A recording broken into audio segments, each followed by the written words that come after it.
नमस्कार दोस्तों, स्वागत है आप सबों का मेरे चैनल फिजिक्स प्लस 2 में।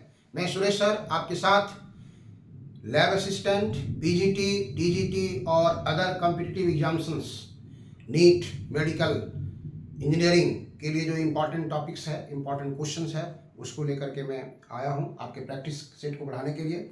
इसके पहले मेरा वीडियो सेट 6 5वां तक पहुंच चुका है। आज हम 6 सेट को लेकर के आए हैं। तो यहाँ देखिए, MCQ physics lab assistant, TGT, PGT, other competition examination के लिए सेट 6 है। ये सेट 6 है। बिना समय गंवाए हम शुरू करते हैं। आइए, पहला क्वेश्चन है, देखिए एलसीआर सर्किट में क्वालिटी फैक्टर के लिए कौन सा फॉर्मूला होता है? तो एलसीआर सर्किट आप जानते हैं, this is L, this is L, this is C, this is R. ये सर्किट है, एल है, सी है, आर है। यहां पर से आपने वोल्टेज अप्लाई किया, यहां वोल्टेज जमा होगा वी एल, यहां वोल्टेज जमा होगा वी सी, यहां वोल्टेज जमा होगा वी आर। तो कहता है V L by V R, V L by V R या V C by V R, V L by V R या फिर V C by V R, ये कहलाता है क्वालिटी फैक्टर। क्वालिटी फैक्टर यहाँ कहलाता है।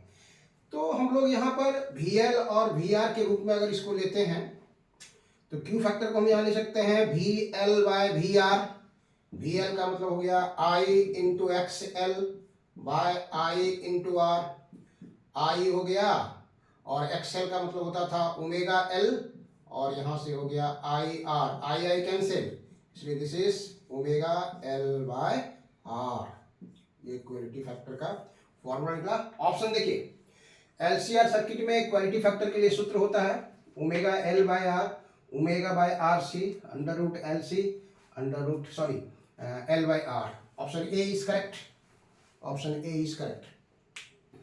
क्वेश्चन नंबर 2 देखिए, जब एसी सर्किट की फ्रीक्वेंसी एफ है तो एल आर प्रतिबाधा, एल आर परिपथ की प्रतिबाधा कितनी होगी? प्रतिबाधा को हम लोग कहते हैं अंग्रेजी में इम्पीडेंस। इम्पीडेंस कितना होगा, मतलब आपको एल आर सर्किट का इम्पीडेंस बताना है। माने ऐसा एसी सर्किट जिसमें एल है और आर है, तो आप जानते हैं उसको, ये एल है और this is R, this is L, this is R. तो इसका जो इम्पीडेंस सर्किट है, इम्पीडेंस का फॉर्मूला हो गया मतलब इफेक्टिव रेसिस्टेंस। इफेक्टिव रेसिस्टेंस, इसका रेसिस्टेंस और इसका रेसिस्टेंस। तो इसके वोल्टेज और इसके वोल्टेज में 90 डिग्री का डिफरेंस होता है। 90 डिग्री का डिफरेंस होता है, मतलब इधर वी आर है तो इधर वी एल होगा, और तब यहां से हम लोग नेट वोल्टेज निकालते थे। नेट वोल्टेज का फॉर्मूला हो जाता था V equal to V R का स्क्वायर प्लस वी एल का square, this is also V L. यहां से आप निकाल लीजिए वी आर मतलब आई आर, आई आर का स्क्वायर, और वी एल अभी लिखे थे हम लोग आई ओमेगा एल का स्क्वायर। यहां से कॉमन ले लीजिए आई, तो आई स्क्वायर कॉमन हो जाएगा, यहाँ हो जाएगा R square plus omega square L square. यहाँ से आई बाहर निकाल दीजिए, under root R square plus omega square L square, ये भी आया। तो प्रतिबाधा को हम लोग जेड से लिखते हैं, that is equal to V by I. Voltage जो अप्लाई किए हैं, नेट वोल्टेज, और मतलब net voltage divided by current, वो कहलाता है इम्पीडेंस। तो वी बाय आई यहाँ ले आया तो क्या बचा आपको, यहाँ जो बचेगा R square plus omega square और L square, this is formula.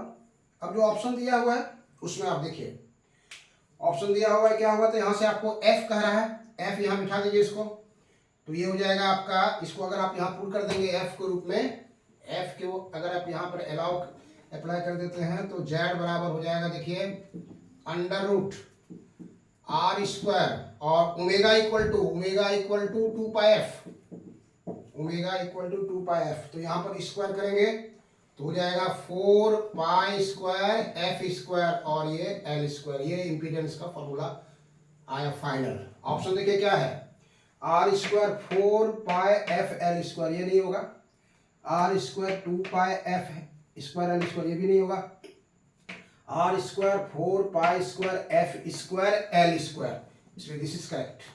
और यहाँ पर है R, that is not correct, इसलिए option C is correct. Under root R square plus 4 square F square L square. Question number 3 आइए देखिए, सी धारिता के, आइए सी कैपेसिटी है एक कैपेसिटर का, प्रतिघात जो है एक्स है। कंडेंसर का कैपेसिटी है सी और उसका इसको जिसको हम लोग कहते हैं कैपेसिटिव रिएक्टेंस वो एक्स है। यदि सी और फ्रीक्वेंसी दोनों को 2 गुना कर दिया जाए तो नई धारिता क्या होगी? फ्रीक्वेंसी को भी डबल कर दिए और सी को भी डबल कर दिए तो नई धारिता उसकी क्या होगी?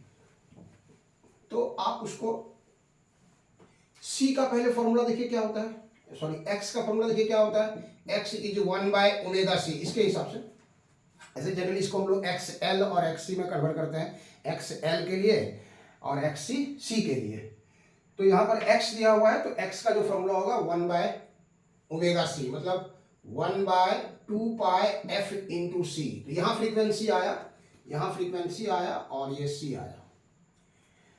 सी धारिता, ये हो गया कैपेसिटी, और प्रतिघात जो हो गया वो x हो गया, फ्रीक्वेंसी f है। अब क्वेश्चन कहता है कि यदि c और f दोनों को डबल कर दिया जाए, मतलब यहां पर भी और ये फ्रीक्वेंसी को अगर आप f मान लेते हैं तो दोनों को 2 गुना कर देते हैं तो नई धारिता नहीं, सॉरी नई प्रतिघात, धारिता नहीं कह सकते हम लोग यहाँ पर, नई प्रतिघात क्या होगी?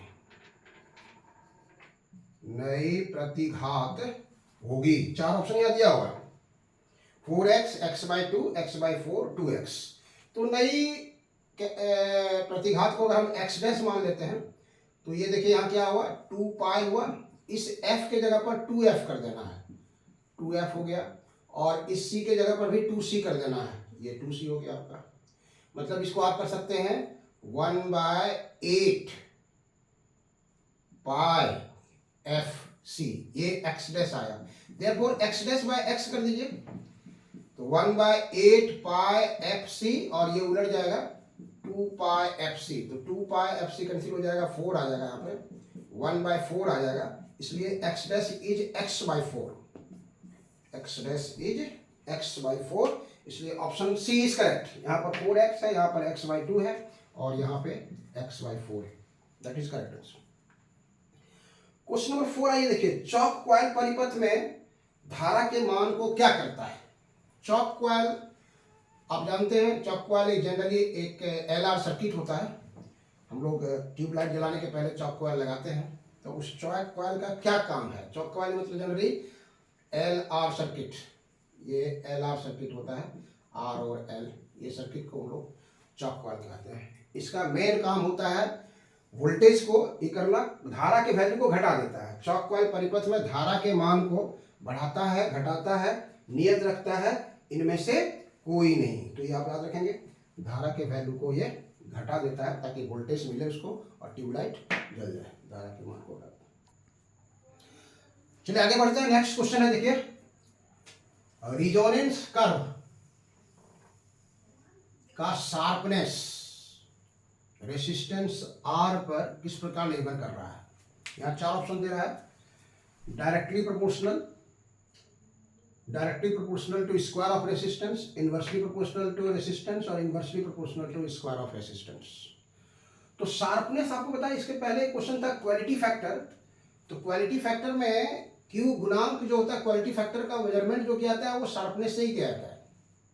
ये आपका शार्पनेस ऑफ ग्राफ था, ये रिजोनेंस कर्व पर होता है। तो ये जो शार्पनेस है, ये ग्राफ का शार्पनेस, ये इधर से आई था आपका और इधर फ्रीक्वेंसी था, तो ये शार्पनेस जो डिपेंड करता है ये रेसिस्टेंस पर डिपेंड करता है। तो क्वालिटी फैक्टर का जो फॉर्मूला हम लोग निकाले थे, चाहे ω/L/C निकाले, जैसे वहाँ एक क्वेश्चन था इसके पहले, तो उसका जो वैल्यू आता है वो आता है 1/R√L/C, दिस इज फॉर्मूला। इसको सोल्व करेंगे तो ये आएगा। तो यहाँ से आपको क्वालिटी फैक्टर में जो शार्पनेस है, इस शार्पनेस को अगर हम S से लिखते हैं तो इसका जो शार्पनेस है, वहाँ क्वेश्चन में दिखा रहा है आपको कि शार्पनेस मतलब तीक्ष्णता जो है वो S से दिखाया गया है, इसलिए S is inversely proportional to R। नीचे है इनवर्सली प्रोपोर्शनल टू R, इसलिए option C is correct, option C is correct. अगर आपको इस तरह से ग्राफ दे दे, यहां से एक ग्राफ का शार्पनेस ये है, दूसरे का ये है, तीसरे का ये है, ये R1 रेसिस्टेंस है, ये R2 रेसिस्टेंस है, ये R3 रेसिस्टेंस है, तब आपसे पूछे कि R1 R2 R3 में कौन बड़ा छोटा होगा, तो जितना ये कम होगा वो उतना ज़्यादा होगा। इसलिए यहाँ पर जो होना चाहिए R1 is less than R2 is less than R3। Resistance का मान जितना अधिक होगा शार्पनेस उतना कम होगा, तो रेसिस्टेंस ये सबसे अधिक होना चाहिए, तब इसका शार्पनेस जो होगा कम होगा, ये उससे बढ़ते जाएगा, घटते जाएगा रेसिस्टेंस और शार्पनेस बढ़ते जाएगा आपका। इसलिए रेजोनेंस कर्व का शार्पनेस प्रतिरोध पर इन्वर्सली प्रोपोर्शनल के रूप में निर्भर करता है। और याद रखेंगे आप यहाँ से इसको, इसमें क्वेश्चन ऐसे भी आ सकता है, ये जो फॉर्मूला आपको आया, इसमें फॉर्मूला आपको आया, इसको आप ऐसे भी लिख सकते हैं कि यहाँ पर है 1/r अंडर रूट LC, अगर इसको Q आप कहते हैं और दिस इज S, तो S is inversely proportional to R, S is inversely proportional to root C और S is directly proportional to root L। मतलब इस तरह से भी क्वेश्चन आ सकता है, इसलिए एक साथ हमने आपको पूरा बांध के बता दिया। आइए क्वेश्चन नंबर 6 आइए देखिए। क्वेश्चन नंबर 6 कहता है LCR परिपथ में रिजोनेंस पर पावर लॉस कितना होगा। LCR परिपथ में ये हम लोग का L था, ये C है और ये R है। LCR परिपथ में यहां से हम लोग वोल्टेज अप्लाई किए थे, V equal to V0 sine omega T. तो इस परिपथ में रिजोनेंस पर, रिजोनेंस का कंडीशन आपको बताए थे, रिजोनेंस का कंडीशन था कि इसका इम्पीडेंस और सॉरी इसका रिएक्टेंस और इसका रिएक्टेंस दोनों बराबर होना चाहिए था, दोनों बराबर होगा तब रिजोनेंस कंडीशन आएगा, मैक्सिमम करंट हम लोग को प्राप्त होगा। तो रिजोनेंस कंडीशन कहता है कि पावर लॉस कितना होगा, तो इसके लिए इसका इम्पीडेंस का फॉर्मूला निकाले थे हम लोग, Z equal to under root R square, ये इसका रेसिस्टेंस हुआ, और ये XL माइनस XC का होल स्क्वायर, ये था इम्पीडेंस इसका। तो रिजोनेंस कंडीशन में क्या होना चाहिए आपको बताया, रिजोनेंस कंडीशन में रिजोनेंस पर क्या होगा, रिजोनेंस पर क्या होना चाहिए कि XL बराबर XC होना चाहिए। तो ये जब दोनों बराबर हो जाएगा तो ये हट जाएगा, तो जब हट जाएगा तो Z equal to under root R square that is R, मतलब ये Z जो है वो R के बराबर होगा। और तब पावर का फॉर्मूला होता है जानते हैं आप, I स्क्वायर R, पावर का फॉर्मूला होता है I स्क्वायर R। इसमें किसी प्रकार का पावर लॉस नहीं होगा, इसमें किसी प्रकार का पावर लॉस नहीं होगा, इसलिए power loss will be I square R। देखिए क्या करा है, LCR परिपथ में रिजोनेंस पर पावर लॉस होगा V square by omega L minus 1 by omega C, I square omega L, I square R, V square by C omega, इसलिए option C is correct. Question number 7 आइए देखिए, 1/πh प्रेरण कुंडली का प्रेरण प्रतिघात 50 hertz frequency पर कितना होगा। 1/h हेनरी, ये हेनरी लिखा हुआ है, 1/π हेनरी प्रेरण कुंडली का प्रेरण प्रतिघात मतलब इंडक्टिव रिएक्टेंस 50 हर्ट्ज फ्रीक्वेंसी पर कितना होगा। तो आपको वहां पर दे दिया है क्या क्या, 4 ऑप्शन दिया हुआ है, 50/π, π/50, 100 ओम और 50 ओम। तो यहाँ पे आपको हेनरी का वैल्यू दिया हुआ, मतलब L दिया हुआ है, L इज 1/πh और F दे दिया है आपको 50 हर्ट्ज, ये F दे दिया है। तो प्रेरण प्रतिघात को हम लोग XL से लिखते हैं, दैट इज ओमेगा L, और omega is 2πf into L।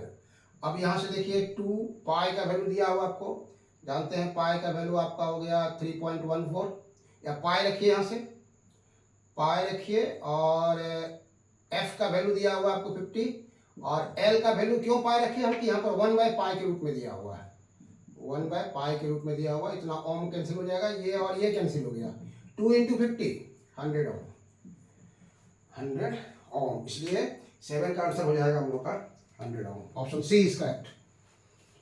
Question number 8 आइए देखिए, किसी एसी सर्किट में भी अप्लाई किया गया है, V not sine omega T, current produce होता है उस पर I equal to I not sine omega T plus π/2, इतना धारा प्रवाहित होती है। तो परिपथ में पावर लॉस कितना होगा, शक्ति व्यय, पावर लॉस कितना होगा। ध्यान से देखिए क्वेश्चन क्या कह रहा है, किसी एसी सर्किट में V equal to V not sine omega T voltage पर I equal to I not sine omega T plus π/2 धारा प्रवाहित होती है। मतलब इतना जब वोल्टेज अप्लाई करते हैं तो इतना करंट प्रोड्यूस होता है। तो परिपथ में पावर लॉस कितना होगा, शक्ति व्यय कितना होगा। तो एसी सर्किट में जो पावर लॉस होता है, एसी सर्किट में पावर लॉस जो होता है वो आप जानते हैं, यहाँ पे आपको आप निकाल सकते हैं कि आई नॉट और वी नॉट दिया हुआ है। इस दोनों करंट और वोल्टेज के बीच में फेज डिफरेंस जो है दैट इज π/2 है। यहाँ देखिए, यहाँ साइन ओमेगा टी है और यहाँ साइन ओमेगा टी प्लस π/2 है, दिस इज फेज डिफरेंस। तो एसी सर्किट में जो पावर लॉस करता है पी एवरेज, यहाँ पर लिखते हैं हम लोग V naught by √2 I naught by √2 into cos phi. तो ये अगर ये V नॉट बाय √2 ही रहता है, I नॉट बाय √2 ही रहता है और ये कॉस π/2 कर देते हैं आप, तो कॉस π/2 इज 0, इसलिए टोटल मल्टीप्लाई करने के बाद इसमें क्या हो जाएगा, ये 0 हो जाएगा और तब इसमें किसी प्रकार का पावर लॉस नहीं करेगा। इसलिए ऑप्शन है शून्य, V naught I naught by 2, V naught I naught by √2, V naught I naught by 4, इसलिए option A is correct. Question number 9 आइए देखिए क्या कहता है। क्वेश्चन नंबर 9 में है एक LR सर्किट आपको दिया हुआ है। LR परिपथ में R का वैल्यू दिया हुआ है 10 ओम और L का वैल्यू दिया हुआ है 2 हेनरी। R इज 10 ओम और L is 2 Henry. 120 volt 60 hertz आवृत्ति पर वोल्टेज को आरोपित किया जाता है। वोल्टेज उसमें आरोपित किया जाता है 60 हर्ट्ज पर 120 का अप्लाई किया जाता है। तो परिपथ में कितनी धारा प्रवाहित होगी, करंट कितना प्रोड्यूस होगा, ये आपको बताना है। तो LR सर्किट का रेसिस्टेंस आपको निकालना होगा। LR सर्किट का रेसिस्टेंस जो है L और R है, दोनों है, तो कहलाएगा इम्पीडेंस। और इम्पीडेंस का जो वैल्यू आप निकालते हैं, इम्पीडेंस का फॉर्मूला बोलिए जेड LR परिपथ का हो जाएगा R² प्लस ω² L²।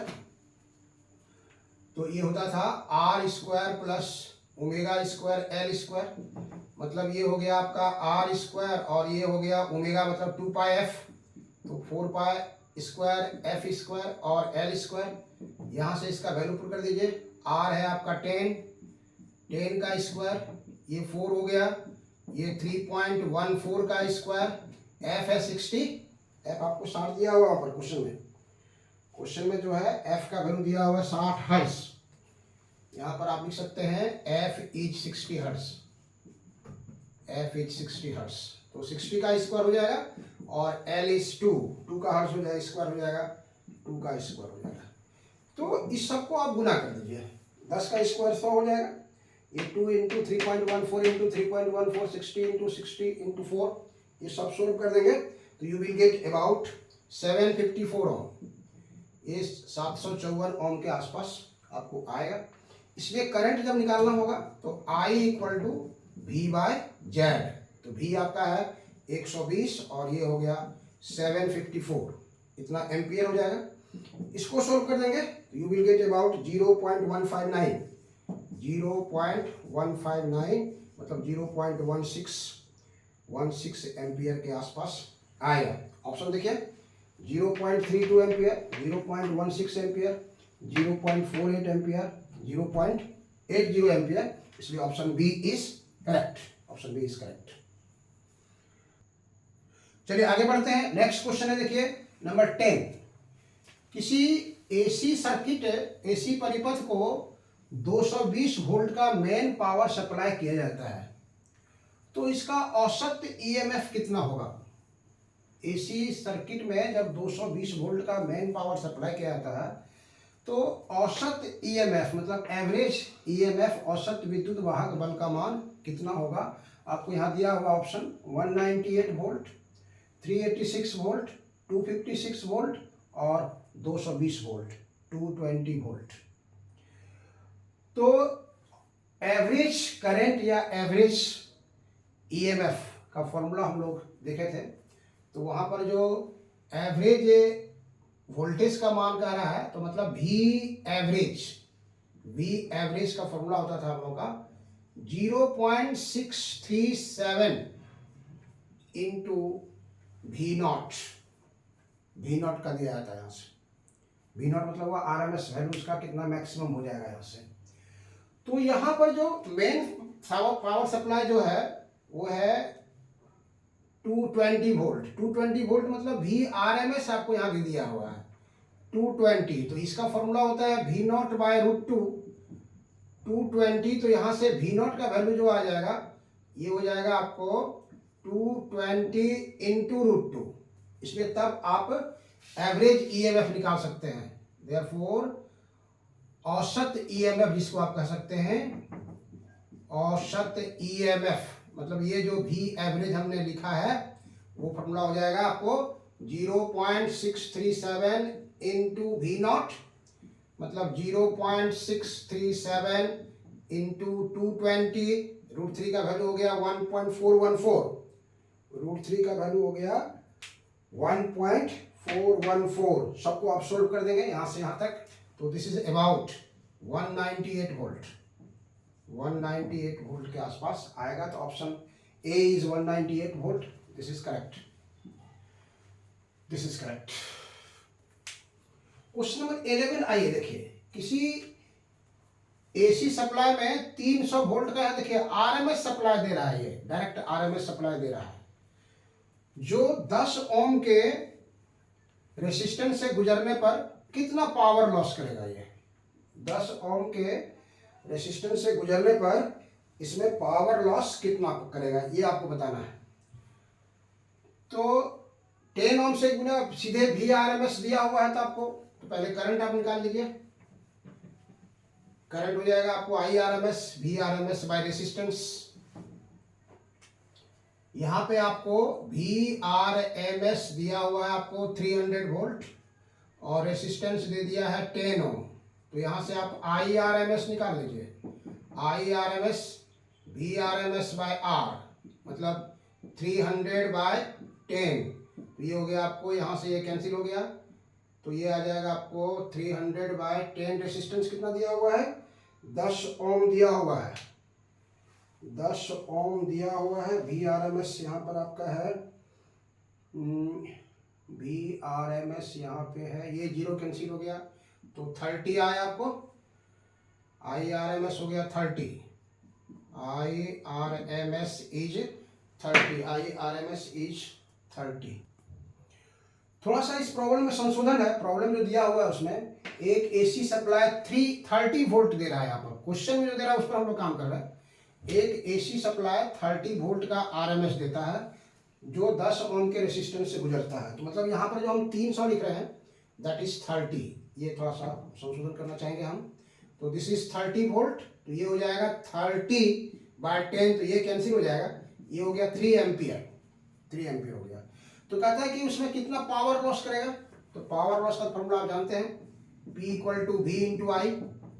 तो V आपका हो गया कितना 30 और I हो गया यहाँ से 30, तो 30 इंटू 3 90 वाट, 90 वाट का ये पावर लॉस करेगा। तो ऑप्शन है यहाँ पे 50 वाट, 60 वाट, 80 वाट, 90 वाट, इसलिए option D is correct. Question number 12 आइए देखिए, ये सब ऑब्जेक्टिव क्वेश्चन आता है जो हर तरह के कंपटीशन में, चाहे वो जेपीएससी बीपीएससी वहाँ पर रेलवे इंजीनियरिंग हो जहाँ पर पूछा जाता है। जैसे ये सब देखते हैं आंसर चाहिए। भारत में एसी सप्लाई की फ्रीक्वेंसी कितनी होती है। इंडिया में जो गवर्नमेंट एसी सप्लाई करता है उसका फ्रीक्वेंसी कितना होता है 45 हर्ट्ज, 60 हर्ट्ज, 50 हर्ट्ज, 100 हर्ट्ज। तो हम लोग जानते हैं इंडिया का जो है वो 50 हर्ट्ज, इंडिया का पावर सप्लाई जो है वो 50 हर्ट्ज। क्वेश्चन नंबर 13 देखिए, प्योर कैपेसिटर में कितना पावर लॉस होता है। प्योर कैपेसिटर में कितना पावर लॉस होता है। तो प्योर कैपेसिटर में करंट और वोल्टेज के बीच में फेज डिफरेंस जो होता है 90 का होता है। प्योर कैपेसिटर हो या प्योर इंडक्टर हो तो उसमें फेज डिफरेंस जो होता है वोल्टेज और करंट के बीच में वो होता है 90 डिग्री, मतलब π/2, π/2। और पावर फैक्टर जो हम लोग निकाले थे, पावर लॉस का फॉर्मूला जो निकाले थे हम लोग, वी एवरेज, तो V R M S into I R M S into cos phi. तो यहाँ पर अगर हम cos 90 लिखेंगे तो cos 90 लिखेंगे तो दिस इज 0। इसलिए कहता है प्योर कैपेसिटर, ये प्योर कैपेसिटर हो या प्योर इंडक्टर हो, में कितना पावर लॉस करेगा, तो half C V square, C V 1/4 C V square, 0। तो ऑप्शन डी इज करेक्ट, ये इसका ऑप्शन करेक्ट हो गया। क्वेश्चन नंबर 14 में आइए देखिए, आर एल सर्किट में पावर फैक्टर कितना होता है, मतलब ये cos फाइव निकालना आपको, cos five. R L circuit में पावर फैक्टर कितना होता है, तो आप इसके लिए फॉर्मूला निकाले थे cos फाइव में, cos फाइव जो पावर फैक्टर होता है वो हम लोग देखे थे R/Z, ये आप याद रखेंगे, R/Z, रेसिस्टेंस बाय इम्पीडेंस। तो चाहे RL सर्किट हो, चाहे RC सर्किट हो, चाहे LRC सर्किट हो, तो RL सर्किट है तो RL सर्किट मतलब ये सर्किट है आपका, ये R है और ये L है, दिस इज R और दिस इज L। तो इसका Z हम लोग निकाले थे R² plus omega square L square, इसलिए पावर फैक्टर इसका जो cos फाइव हो जाएगा, R/Z देंगे, यहाँ से R हो जाएगा और इसका रेशियो हो जाएगा R² plus omega square L square. तो this is power factor. Option यहाँ पर दिया हुआ है omega L by R by √R² plus omega square L square, इसलिए option B is correct, option B is correct.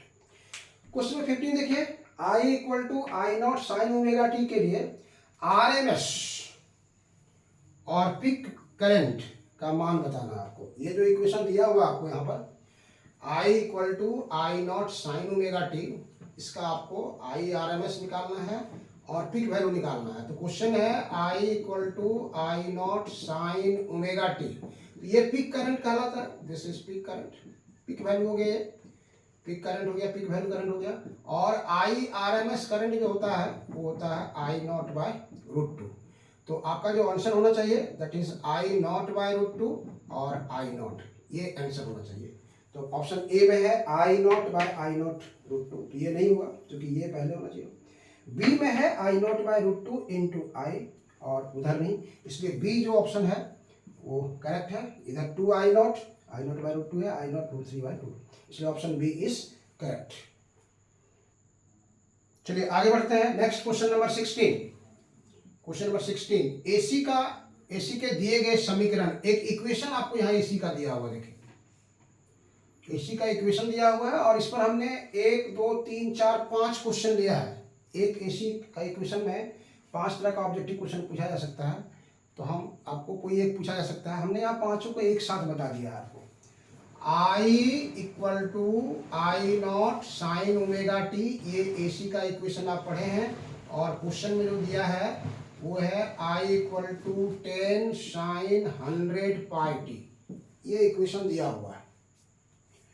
Question number पहला है, peak current का मान क्या होगा, पीक करंट का वैल्यू क्या होगा, 5 एम्पियर, 10 एम्पियर, 15 एम्पियर, 20 एम्पियर। तो यहाँ पर हम लोग पीक करंट इसको कहते हैं, ये पीक करंट कहलाता है। ये अगर पीक करंट है तो इसके जगह पर यहाँ पर 10 एम्पियर लिखा हुआ है, इसलिए I0 = 10 एम्पियर, इसलिए option B is correct, option B is correct. Second question में है, फ्रीक्वेंसी का मान कितना होगा, फ्रीक्वेंसी का मान कितना होगा, फ्रीक्वेंसी मतलब एफ का वैल्यू क्या होगा। तो यहाँ पर ओमेगा फ्रीक्वेंसी है और यहाँ पे 100π है एंगुलर फ्रीक्वेंसी, ये दोनों है। तो ये दोनों को इक्वेट कर देंगे हम लोग, यहाँ से ये पहला का आंसर आ गया, आपको फर्स्ट का आंसर आ गया। सेकेंड के आंसर के लिए हम लोग चलेंगे, ओमेगा = 100π दिया हुआ है, लेकिन ओमेगा का वैल्यू हम लोग जानते हैं 2πf, दैट इज 100π, इसलिए एफ का वैल्यू यहाँ से निकाल देंगे, तो 100π/2π, पाई कैंसिल हो गया, यहाँ 50 आ गया, इसलिए F = 50 हर्ट्ज, ये इसका ऑप्शन है। यहाँ पर दिया हुआ है 50 hertz, 60 hertz, 100 hertz, none of this, इसलिए option A is correct. Next question है, टाइम पीरियड का मान कितना होगा, टाइम पीरियड। तो टाइम पीरियड और फ्रीक्वेंसी में रिलेशन होता है, आप जानते हैं टाइम पीरियड और फ्रीक्वेंसी में रिलेशन होता है, T = 1/f या 1/f = 1/t। तो यहाँ पर 50 दिया हुआ है, हम इसको डिवाइड कर देंगे, तो ये आ जाएगा आपको कितना, 0.02 सेकेंड। 2/100 तो 1/50 आ जाएगा। इसमें 0.02 सेकेंड, यहाँ पर 0.2 है, यहाँ पर 0.02 है, इसलिए ये करेक्ट होगा। क्वेश्चन नंबर 4 है AC का एवरेज वैल्यू कितना होगा। एवरेज वैल्यू का फॉर्मूला आपको बताए थे, एवरेज वैल्यू का फॉर्मूला आपको बताए थे। अगर आपके दिमाग में दौड़ रहा है तो उसको लेते आइए। Number 4 is I average is 0.637 into I0, ये कर देना है। तो ये 0.637 हो गया और I0 का वैल्यू 10 दिया हुआ है, 10 से गुना कर देंगे तो 6.37 एम्पियर इसका ऑप्शन आएगा। मतलब लगभग वो बताए थे 63% के आसपास जो करंट होता है पीक वैल्यू का, वो कहलाता है एवरेज करंट। तो यहाँ देखिए कहाँ पर है 0.637, 6.37, इसलिए बी इसका भी करेक्ट, बी इसका भी करेक्ट है। उसके बाद RMS वैल्यू, लास्ट क्वेश्चन इसमें RMS वैल्यू। तो RMS वैल्यू जो पांचवा का है ऑप्शन है, तो IRMS का फॉर्मूला निकाले थे। IRMS इज I0/√2 और 1/√2 का वैल्यू वो निकाल के दिखाए थे 0.70 इंटू I0। तो ये हो गया 0.70 और I0 10 से गुना कर देंगे तो this is 7.07 ampere, 7.07 ampere, that is option number C. मतलब इस एक इक्वेशन पर 5 तरह का क्वेश्चन पूछा जा सकता है, तो कोई भी इक्वेशन आपको दिया जा सकता है। तो ये था मेरा इस वीडियो में का इम्पोर्टेंट क्वेश्चन। मुझे आशा है आप शुरू से अंत तक इसको साथ में बने रहे होंगे। अगर आप नहीं बने रहे तो फिर दोबारा इसको देख लीजिएगा, क्योंकि इम्पोर्टेंट सेट आपको लेकर के आए हैं। और फिर हम अगले वीडियो में फिर मिलते हैं इसी तरह के क्वेश्चन को लेकर के, जो आपके लैब असिस्टेंट या PGT या TGT का एग्जामिनी है या फिर मेडिकल इंजीनियरिंग की तैयारी कर रहे हैं, सबके लिए ये लाभदायक है। चलिए, थैंक यू।